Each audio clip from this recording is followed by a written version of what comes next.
I've brought Dan to my favourite hole here on the Gold Coast. It's the 18th at Arundel Hills Country Club. It's a 494 metre par 5. We've talked about Dan's Dan Plan story earlier, but I wanted to ask him, Dan, what do you think the deeper purpose is behind the Dan Plan for you personally, as well as others? For me, it's always been about inspiring people. It's just about like showing people what's possible if you're willing to kind of pick up or stick with something brand new. So, you know, it didn't start about me and it didn't start about golf. It was specifically a journey to show how far you can go, to kind of help demonstrate to other people how far they can go if they're willing to put in the hard work.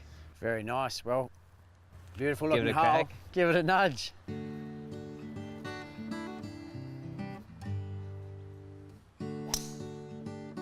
Very nice.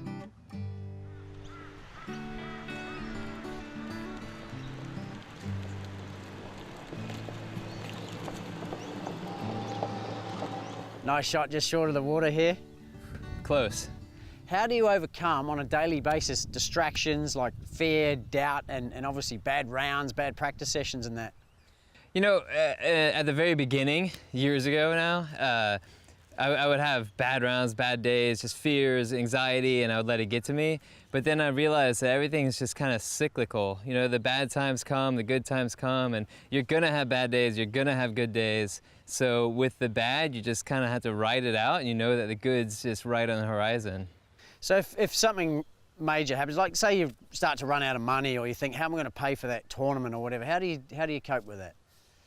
You know, there's always a way. If you really want something, there's always a way to do it. So you just gotta figure it out. You know, if plan A doesn't work, go to plan B, go to plan C, and you know, you just go all the way down, and eventually you figure out a way to make it happen. Okay, well plan A is the green, and plan B is to lay up just short of those bunkers. I think I'm taking plan B on this one. Good luck.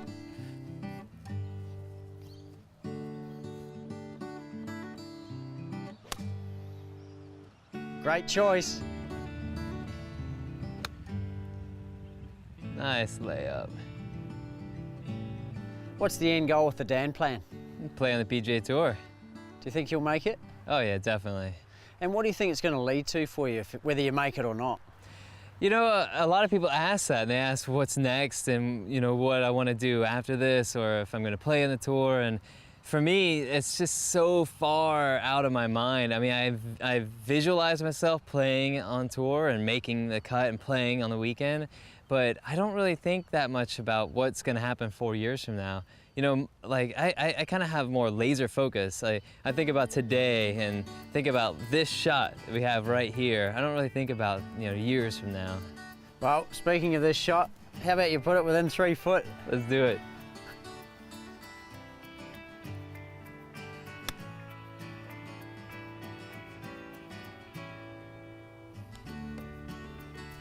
Nice putt. Thank you. Dan, what do you think the one thing you've learned is that you could share with the social golfer out there that's going to help their game? You know, I think the most important thing for a social golfer is just to have fun. I see so many people who they're just playing social golf, but they beat themselves up so much. And you know, the more you enjoy the game, the better you get at it. So if you just go out and have fun, you're gonna be surprised at just how well you hit the ball. Oh yeah, well done. Thanks Dan, I hope you enjoyed the 18th at Arundel Hills. Beautiful hole.